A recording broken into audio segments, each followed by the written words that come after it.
Today, more than ever, multicultural and inclusive marketing is more important to businesses than ever before. And it's important in different ways. Number one, with the upheaval of Black Lives Matter, with the impact of COVID hitting multicultural segments, specifically Blacks and Hispanics, harder than any other segment in the United States. The pain that we're going through as a country is unheard of for many in many generations, and for, quite frankly, probably for anybody who's alive today. Multicultural and inclusive segments are being hit hard, and Black Lives Matter marches and the joining of forces from all segments marching for equality and equal representation, equal opportunities for all segments, regardless of the color of your skin, your race, your religion, where you come from. People expect more from society. People expect more from governments. And frankly, people are expecting more from companies today. They're expecting that companies stand behind them, not only sell them a product, that they support their communities, that they understand their perspectives, and that they're given a seat at the table. You know, music has already been ahead of the game when it comes to inclusiveness. We have crossover artists that have made it in general market. We have the representations of Blacks, of Korean through artists through K-pop. We have Hispanics artists now on mainstream platforms, reaching not only Hispanic audiences but mainstream platforms as well. So that ability to bring people from all over the world, regardless of the color of their skin, regardless of where they come from, regardless of their religion, all together to reach segments that are also Black, Hispanic, Asian, Muslim, Christian, Jewish. Music has the power to do that like nothing else, no other platform. And corporate America has the ability to partner and reach those same communities through music, because they are then joining forces with the most powerful and the most inclusive industry in the world today. Multicultural segments, Asian, African American, Hispanics, have always been early adapters of technology, of new platforms. So this situation is no different than that. I think that as we are, working from home, people are working remotely, we find ourselves looking for escapes during the day, right? So we can't go out. So what's our escape? You need a 5-minute break, a 10-minute break, a 30-minute break from work. And what do? You look for something that's going to bring down the tension, make you happy, and expose you to something different than the job that you're doing on a daily basis. And music videos allow us to do this, allow us to travel the world, allow us to listen to influences, to listen to music, relax us, and make us become fans really of artists that maybe we had never heard of before. So it's exposing new artists in ways that I think that is just so exciting, because for so long, I think, when you're listening to music, you listen to a lot of the same talent over and over again. And I think that now it's giving us the opportunity to explore further and give opportunities not only to ourselves to become more knowledgeable of the music that's out there, but it's giving opportunities to new artists to be able to showcase their music and share that with the world. And now people are realizing that they have to be part of the solution. And part of the solution is looking for platforms and looking for opportunities that bring us together. And musical platforms do exactly that.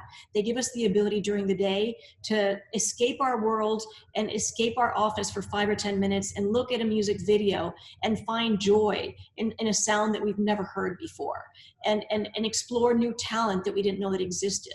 So it gives us the opportunity to support new talent. It gives us the opportunity to be open-minded and listen to beats, sounds, music, choreography, and creative geniuses that are coming up today that we didn't know existed yesterday. As we're changing the way we do media investment, it's a very different time today than it was before. And for music, it's also very different. You don't have concerts anymore, live music, and we're probably not going to have those for a really long time due to safety of those viewers and even the performers, obviously. So we have to look at new ways of sponsoring music and reaching our targets through such an important platform. And music videos are giving us the ability to do that. And I think that marketers have the ability to do product placement. They have the opportunity to sponsor music videos. They have the opportunity to collaborate with the music industry in a way that it's finding new ways of moving forward. We all have to reinvent ourselves, and the music industry is one of the ones that has been impacted the most. And because of it, marketers have the ability to find a solution of how to move forward in a collaborative way. And that is a very exciting thing to do. So I think it's about moving forward and thinking strategically about what the future is going to be. And if these in-person concerts are not going to be part of our reality, maybe no time soon, or who knows, maybe never, then virtual opportunities to engage with artists are going to be the best ways for us to connect. And marketers have the opportunity to be part of those virtual engagements in very powerful ways. And they need to start exploring those if they want to be part of that growth. At AIMM, we did a study about a year ago that showed that even though multicultural inclusive segments make up more than 50% of the population, when you include LGBTQ and people with disability, that number raises even higher. The budgets that are being spent targeting these segments is about 5% of their budgets. So nearly 50% of the population is being reached with 5% of budgets, which makes absolutely no sense. And these are, and the reason these decisions are being made is also because you don't have representation of people who are of color in the C-suites in corporate America. And those decisions are being made because these are the targets that they know well. These are the targets that they've reached before. But we're at a different space now in our world. We're at a space where consumers are demanding to be represented, to be heard, to be seen, and they're looking for ways to feel that a company is being true to their words. A lot of companies after Black Lives Matter wrote letters in newspapers and on their websites and social media stating, we're with you and we feel horrible that this happened and just know that we're with you. And that's where the buck stopped. And that wasn't enough. And all of a sudden, multicultural community said, okay, that, stop speaking about it and do something about it. And put your money where your mouth is. And that statement has never been as relevant as it is today.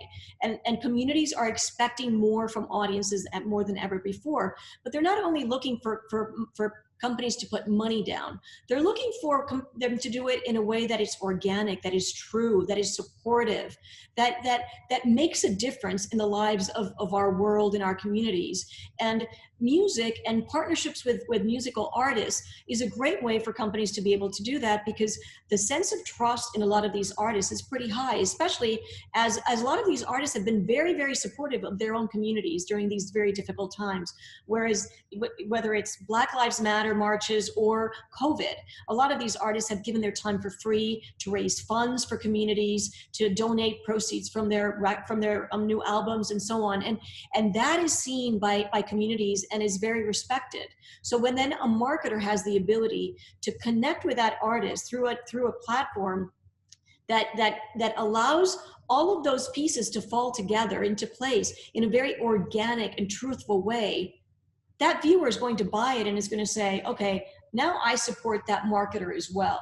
So that trigger effect, that domino effect that happens from the art, the consumer wants support, wants true the true ability to be able to say, I buy this product because that company supports me, supports my family, supports my culture, my religion, my church, my schools. And I can see that because they are also supporting that artist who did this for me. So that's all intertwined, all interrelated. And marketers have the ability to be part of that equation in a very organic and powerful way right now. And they should take advantage of it.